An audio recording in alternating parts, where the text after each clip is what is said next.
1936.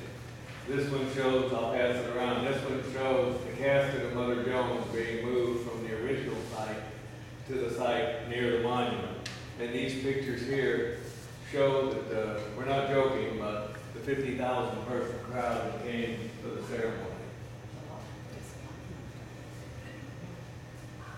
On June the 11th, or July the 11th, we held a ceremony at the gravesite of Mother Jones. Newspaper accounts say there were approximately 40 people there. It was a solemn and respectful ceremony, one with love, and along with the Perpetual Care Committee who takes care of the cemetery, we dug a small amount of clay up from above her grave.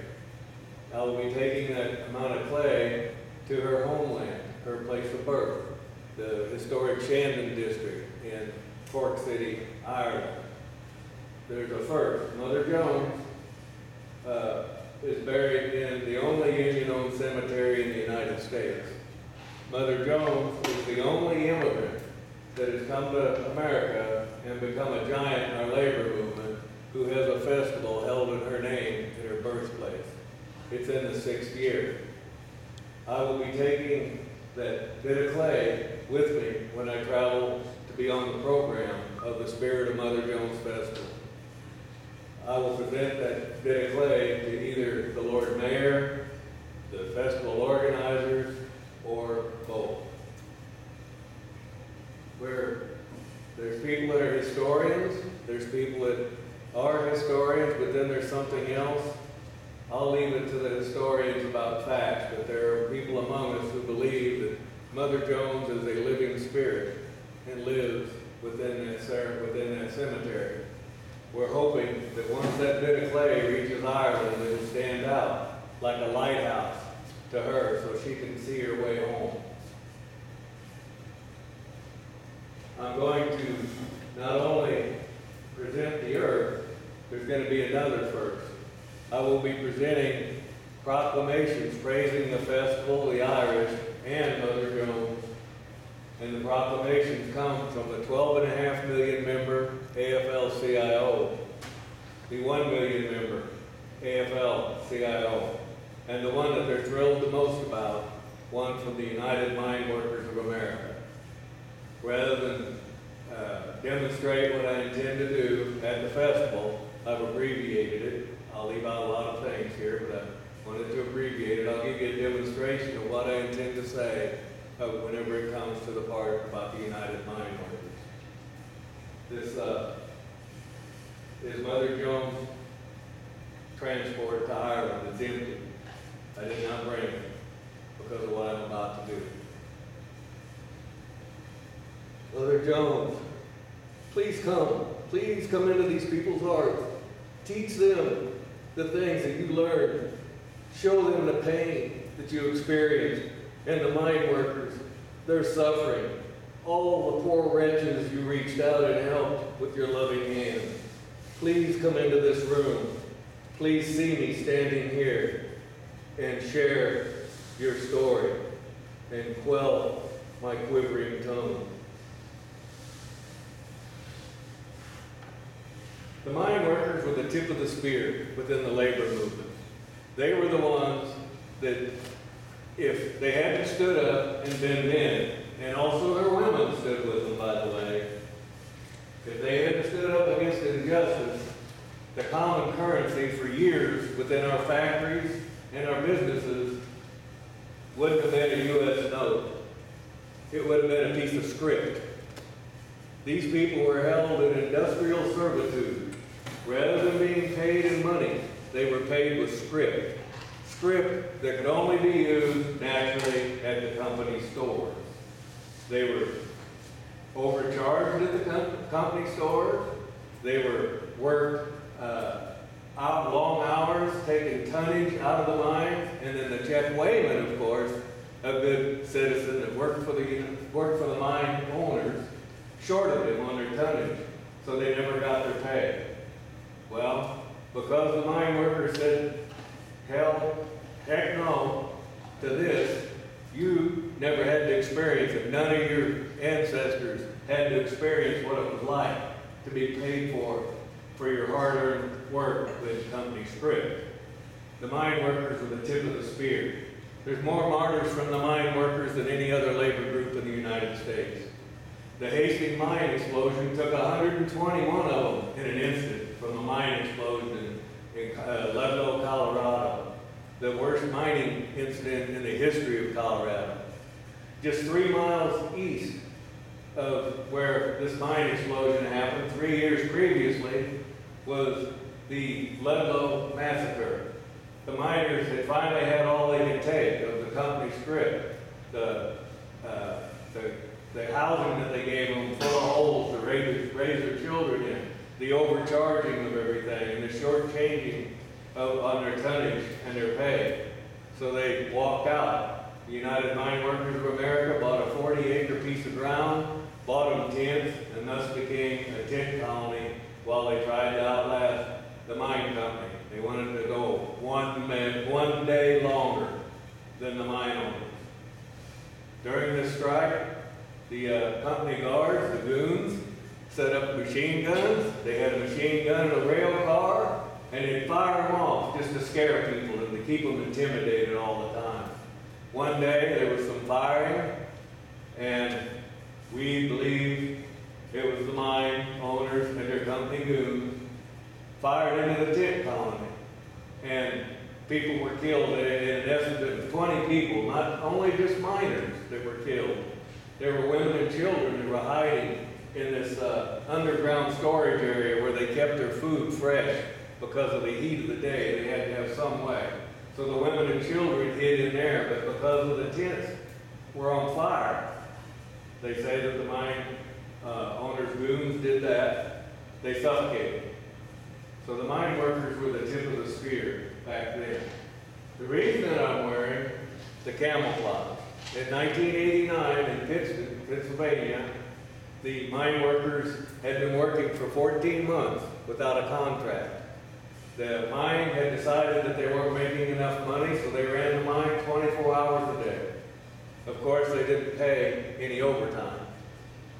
Mother Jones always said that the reason the boss looks so big is because you're on your knees, stand up. So that's what the mine workers did in Pittston. And as always, go throughout history, the entire judicial system, from the governor on down, was owned by the mine company. The miners had no chance. Mother Jones was helping the Ludlow miners, and she had to sneak in under court order that barred her from being there in injunction. What do you think she did? She came anyway. She was jailed for it. She spent many days in a dark, damn cell. Does she regret a minute of it? No, she does not. Today, I was mentioning that the 1990 event in Pittsburgh, same thing. They owned the mine owners owned the judicial system, and the miners were being thrown into court, one right after another. And one of the first things that they did was ask the witnesses, well, what was this person wearing? So they would say a white shirt, black shoes, black slacks. The mine workers aren't stupid. They've been in this fight a long time, and they'll never give up. What do you think they did? Camouflage. They started wearing camouflage. So whenever they went to the court and they pulled up their witnesses, what were they wearing? Camouflage. So the mine workers, like I say, they're the tip of the spear. They put more martyrs to the cause than any labor group that I can think of. A lot of brave people there, Mother Jones, one of them. We owe them a debt. You didn't know them. Maybe you're just hearing about her tonight. But her and people like her is why that your ancestors weren't having to get paid or weren't getting paid in company script rather than dollars. I have one proclamation I brought. It's from the United Mine Workers. The other two I left at home. This actual proclamation is on a beautifully framed setting on parchment-style paper. I don't own it. That's why I didn't bring it. It belongs to the people of Ireland, Cork City. the Spirit of Mother Jones Festival organized. Before I read it, I want to mention that you saw the pictures, I hope, and you heard the 50,000 person crowd. This is when you're dug up from one spot and moved to another in a monument in your name. I hazard that that's the only time in history that's ever happened as well. So please, I'll read this with great respect, and I hope that my tongue doesn't trip on me whenever I'm in Ireland and doing this in the Burton Crane Theatre in the historic district of Shandon in Cork City, Ireland. Proclamation by the United Mine Workers of America, International President Cecil E. Roberts. On behalf of a grateful miners' nation, its friends and allies, I, the United Mine Workers of America, International President Cecil E. Roberts, declare, we are a nation built by immigrants. One such immigrant stands out, not because of her gender, not because she stood barely 5 foot tall, but because her spirit was a flame which lit fires in people's hearts. That flame remains within the United Mine Workers of America and in all our friends and allies. We thank the great Irish people for giving us the legendary, hell-raising, agitating Mother Jones.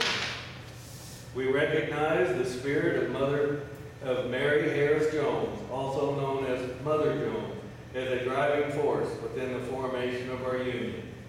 The industrial masters feared her spirit as she crisscrossed our nation, rallying workers to stand up straight and tall and march against injustice like never before. She gave thunderous voice to the voiceless, courage to the fearful, and most importantly, she gave them the power to better the conditions, a good many of whom were grateful miners. She honors the nation's miners, and especially the ones in Illinois, by her choice of a final resting place. Brave mine workers made the ultimate sacrifice in their battle for justice in Burton, Illinois in 1898, in what is called the Burton Massacre. These brave miners rest in Union Miners Cemetery in Mount Olive, Illinois, and the only union-owned cemetery in the United States. Mother Jones chose to, quote, sleep beneath the clay with, quote, those brave boys. She was buried alongside them in 1930. We loved her and still love her. We call her the miner's angel. Only an angel could have endured all the suffering, hate, dangers, and obstacles that the industrial masters hurled at her as she valiantly fought for dignity, economic security, and safety for mine workers and their families. This angel was so loved on earth, her Irish spirit so admired, that her burial in 1930 drew a crowd of 40,000. The flame of her Irish spirit, lit in people's hearts, inspired workers to erect a memorial in her name in that same cemetery. In 1936, the dedication drew 50,000 kindred spirits to celebrate her life, flame, and spirit. I, Cecil E. Roberts, International President of the United Mine Workers of America, proclaim a grateful miners' nation, its friends and allies, that we will never forget this remarkable Irish-born woman who showed us how to fight against injustice with every breath, fiber, and essence of her being. We give special thanks and recognition to the remarkable annual Spirit of Mother Jones Festival for keeping her Irish spirit alive in her birthplace, County Cork, Ireland, in the Shandon area of Cork City. We thank you for sharing this grand individual with us. We are a grateful nation and a better one, thanks to her.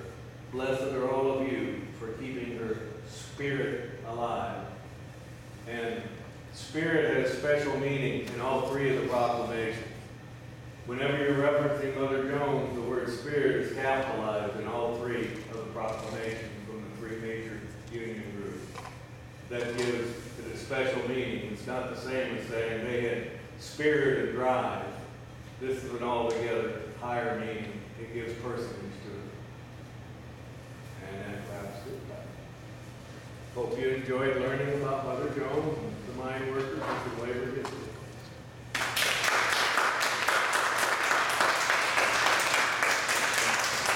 Thank you, James.